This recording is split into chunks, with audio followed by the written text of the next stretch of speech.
We are on a climbing team of 3 and moving on 2 ropes in parallel, meaning the followers are climbing at the same time. Here are 3 techniques I use most frequently to help manage the rope and minimize the impact of tangles.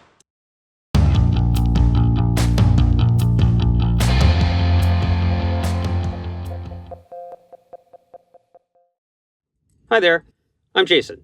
When my boys and I climb as 3, we are usually on 2 ropes, and bringing up both boys at close to the same time means less time overall exposed to the objective hazards of the climb. But there are risks to this method, and a more complete accounting of those trade-offs might make a good separate video. But today we are focusing on just one of those risks.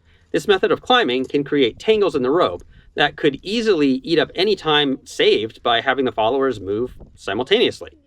So here are the 3 rope management techniques our little team of 3 employs pretty much every time we head up, so that we minimize unnecessary delays. Our goal is to make sure that we can transition from the followers coming up to the leader being able to lead out, which means the ropes need to feed out cleanly to the leader. The first technique is using a clean stack and dirty stack. When the leader finishes a pitch and gets ready to belay up the followers, we first pull up the rope until the climbers below come under tension.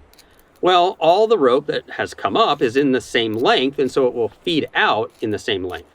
A belayer belaying the leader could just move both ropes through their device simultaneously without having to speed up or slow down one rope or the other.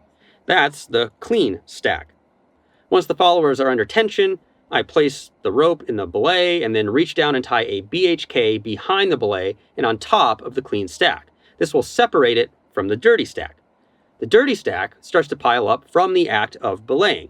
Because one climber has to climb ahead of the other so they don't get in each other's way, and because they inevitably climb at different paces, the 2 ropes get mismatched in length.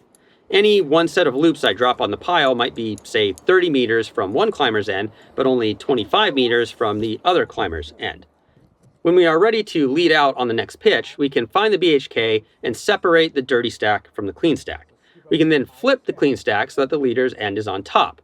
The clean stack should pay out just fine. But now we come to the second technique.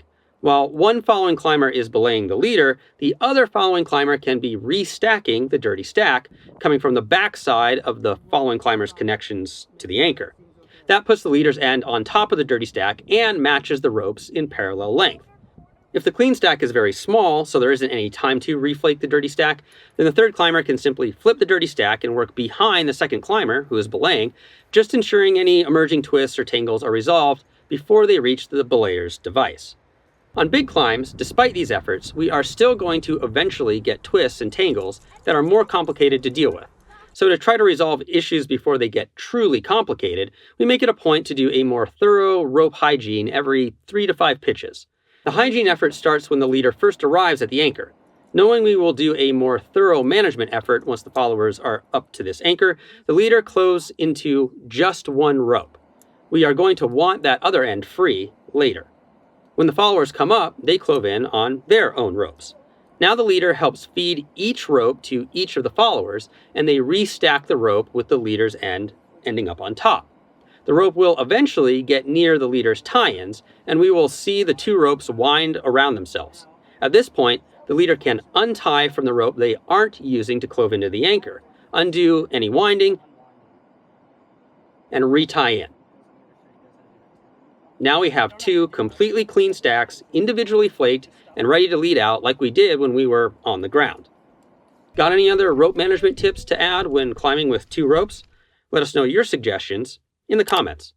Thanks for watching this video. Please like, subscribe, and share if you want to support us. For more information, you can go to our website at www.shortguysbetaworks.com. You can check out a video about an improvised climbing harness I took up a multi-pitch route, or maybe check out our entire rock climbing safety series. We'll see you next week and keep on getting more out of that big outside.